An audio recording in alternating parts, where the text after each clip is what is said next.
안녕하세요. 안녕하십니까? 다들 잘 지내셨는지요? 안녕하십니까? 자, 오늘 제목은 소화를 잘 되게 하는 영양제입니다. 소화를 잘 되게 하는 영양제.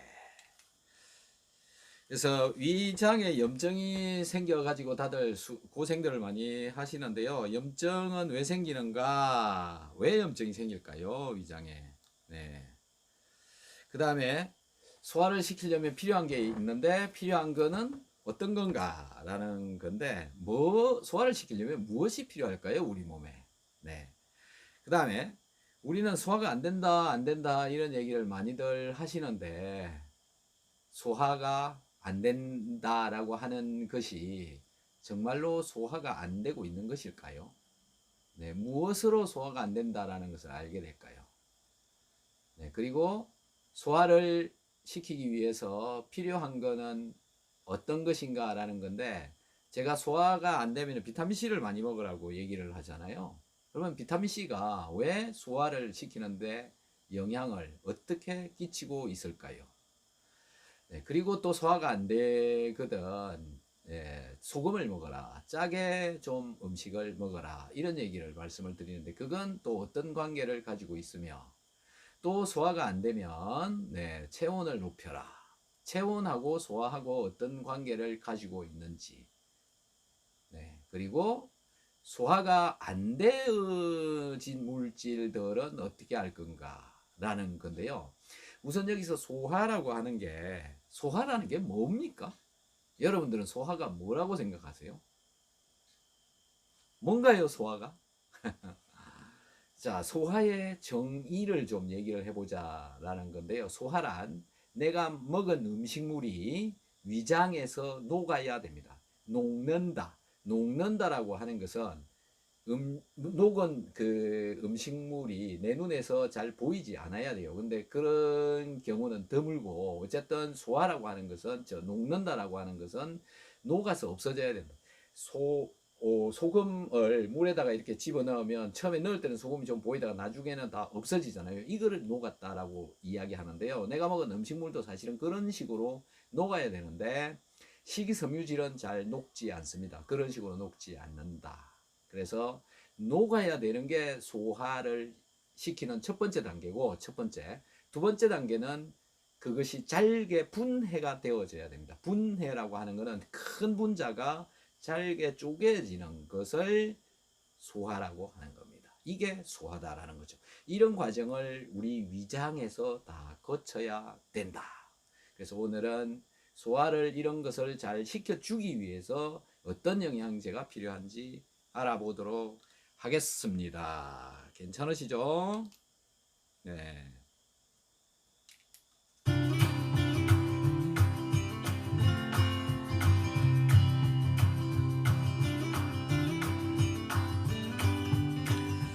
자, 그래서 우선 첫 번째 한번 봅시다.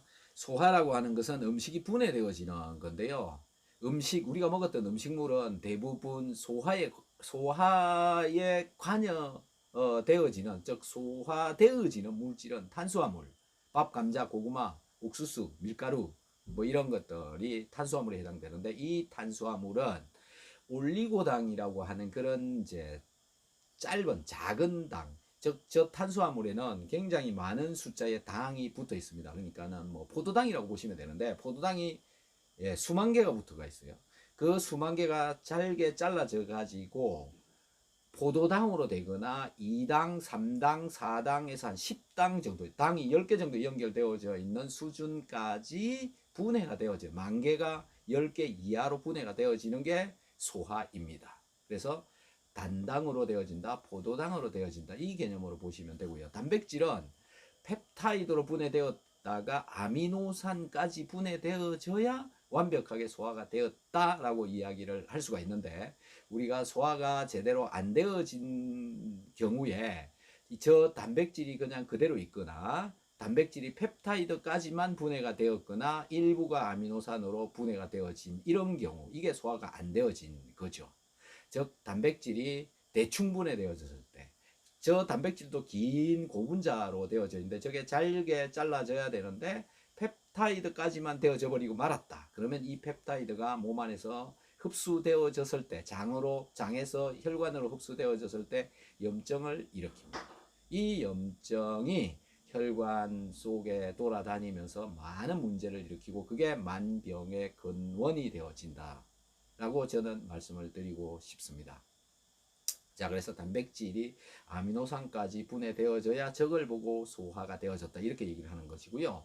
그 다음에 기름 성분, 지방 성분, 돼지기름 이런 것을 먹었을 때 저게 지방산으로 되어져야 되는 것이고 또 글리세롤이라고 하는 성분으로 바뀌어져야 된다. 이게 소화가 되어졌다 이렇게 얘기를 할 수가 있는데, 탄수화물이 소화가 되었는지, 단백질이 소화가 되었는지, 지방이 소화가 되었는지 우리가 알 수 있을까요? 모릅니다. 모릅니다. 소화가 되어졌는지 안 되었는지는 우리는 알 수가 없다. 다만 내 몸에서 오는 이상한 반응들을 보고 소화가 안 된다 이렇게 그냥 알고만 있을 뿐인 거죠.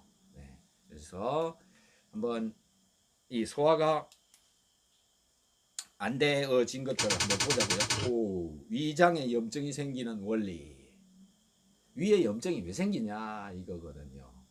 여러분들 위에 염증 많이 생기고 그 염증으로 인해서 속이 쓰리다 이런 얘기를 많이 하는데, 위장에 염증이 생기는 이유는 위장에서 음식이 오랫동안 머물기 때문에 그렇습니다.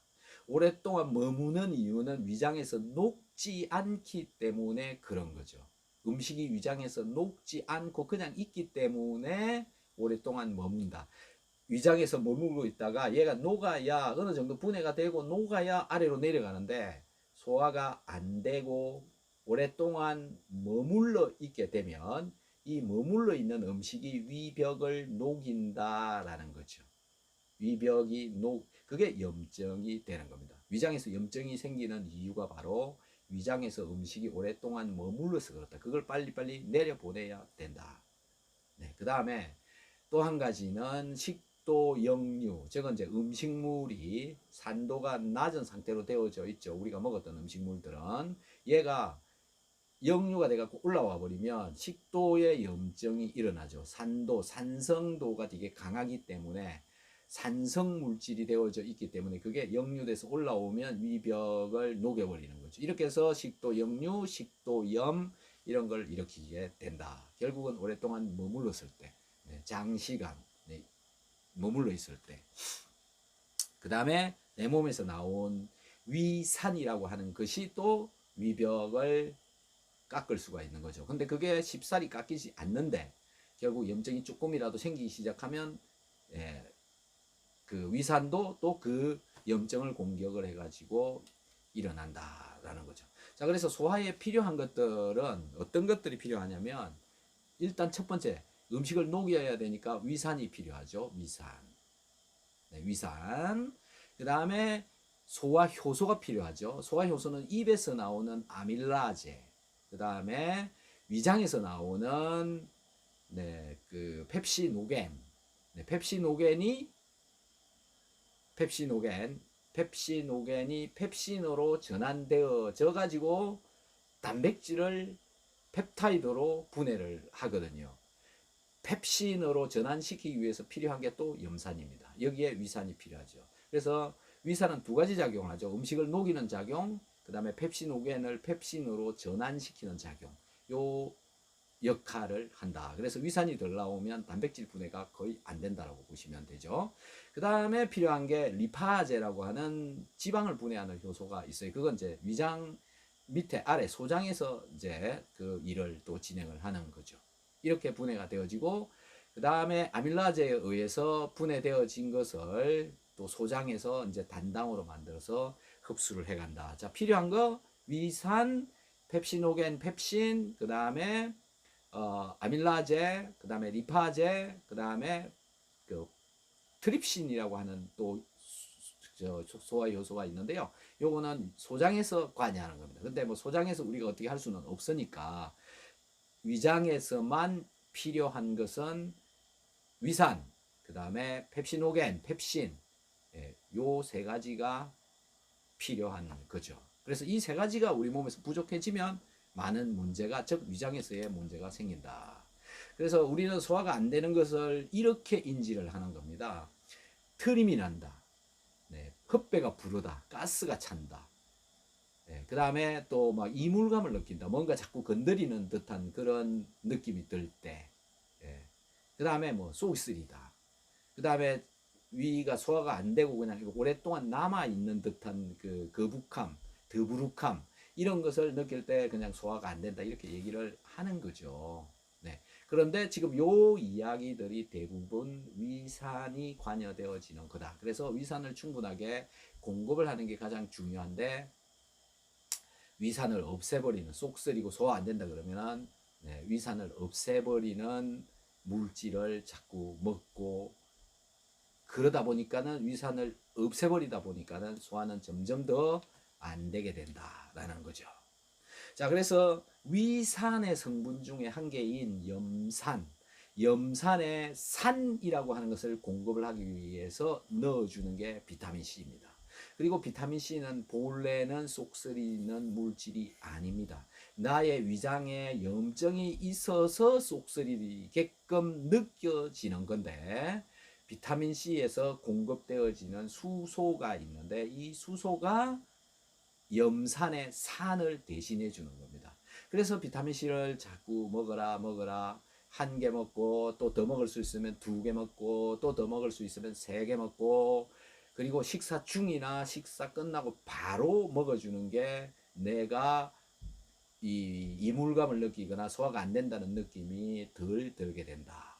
이렇게 해서 비타민 C를 위산의 산 대신 공급을 하는 건 그다라는 거죠.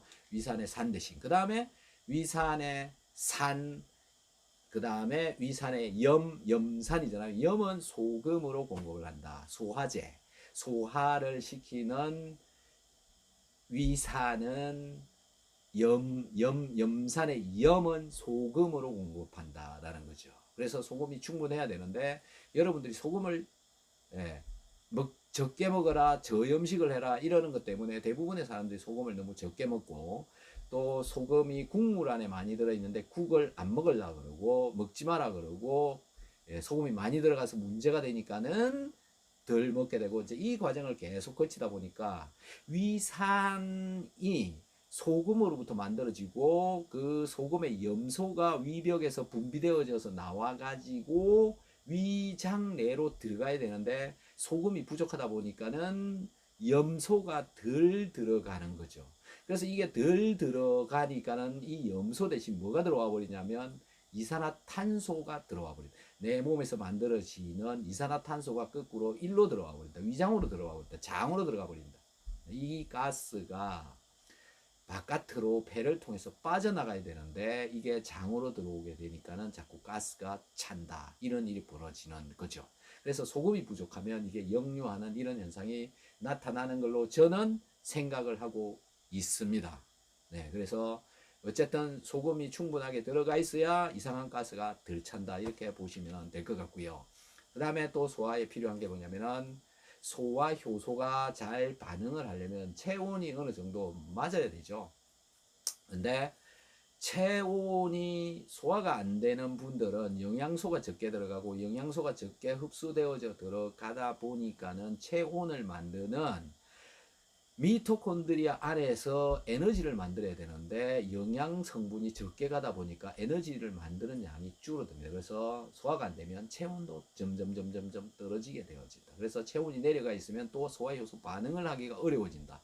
소화효소가 반응을 잘 못하게 되니까는 또 소화가 안 되고 악순환의 고리에 들어가 버리는, 사이클링 되어져 버리니까는 소화가 한번 안 되기 시작하면 점점 힘들어진다라는 거죠. 그래서 몸을 따뜻하게 해야 된다. 몸을 따뜻하게 해야 되는 것 중에 따뜻하게 하는 방법 중에 한 가지가 제가 말하는, 네, 산후조리를 해라. 네, 반신욕 산후조리 이런 것을 해라. 그 다음에 스파이식한 음식을 먹어라. 뭐 고춧가루, 그 다음에 뭐 소금도 몸을 따뜻하게 하는 음식 중에 한 개가 되는 것이고, 양파, 마늘, 네, 이런 것들을 먹어줌으로 해서 몸을 따뜻하게 해주자라는 거죠. 체온을 높여라. 소화를 잘 되게 하려면. 그리고 따뜻한 음식을 먹어라. 그리고 국물 음식을 먹어주는 게 좋다. 따뜻한 국물. 네. 이런 것들이 소화에 도움이 많이 된다라는 것이고, 아까 제가 소화를 시키다가 또 소화가 되어지지 않고 남아있는 물질들이 있다고 얘기를 했잖아요. 소화가 100% 됐는지 100%다 됐는지 안 됐는지 우리는 알 수가 없습니다. 그래서 소화가 되다가 남은 물질들은 어떻게 해야 되느냐 하면은 혈관으로 흡수 안 되도록 해야 되고, 그걸 붙잡고 빼야 되는데, 붙잡고 빼내주는 것이 식이섬유질인데, 식이섬유질을 우리는 너무 적게 먹고 있다라는 거죠. 그래서 식이섬유질 대신 먹을 수 있는 게 미역, 배추, 콩나물, 다시마 이런 것들을 많이 먹어주면 좋고, 이것으로도 부족하기 때문에 키토산을 먹고 소화 안 되고 남은 물질을 붙잡고 빼내버려라. 배설을 시켜라. 그래야 소화 안 되고 남아있는 물질이 흡수되어져 가지고 내 몸에 들어가서 염증을 일으키는 것을 막아줄 수가 있다라는 거죠. 그래서 정리해보면 비타민C를 드시고, 그 다음에 여기 나오는 이 소금을 드시고, 그 다음에 소화효소제가 또 하나 빠졌네요. 소화가 진짜 극도로 잘 안 되시는 분들은 소화효소제, 소화효소제를 인터넷에서 검색해 가지고 그걸 사서 드시면 됩니다. 이렇게 같이 해서 먹어주면 소화에 도움이 많이 된다. 그래서 소화장애를 한 방에 날리는 영양제, 비타민C, 소금, 소화효소제 이렇게 드시면 될 것 같습니다. 그래서 소금은 고열소금, 융해소금, 이런 소금이 일반 소금보다 훨씬 더 낫고요. 나은 이유가 뭐냐면 얘네들은 알칼리 환원수가 됩니다. 즉 환원형 소금이 되어져 있다고 보시면 됩니다. 그래서 항산화 역할도 합니다. 그래서 이런 소금을 적극적으로 우리가 먹고 소화를 시키는데 도움이 좀 되어져 보자. 그래서 비타민C, 그 다음에 고열 융해 소금, 그 다음에 소화효소제.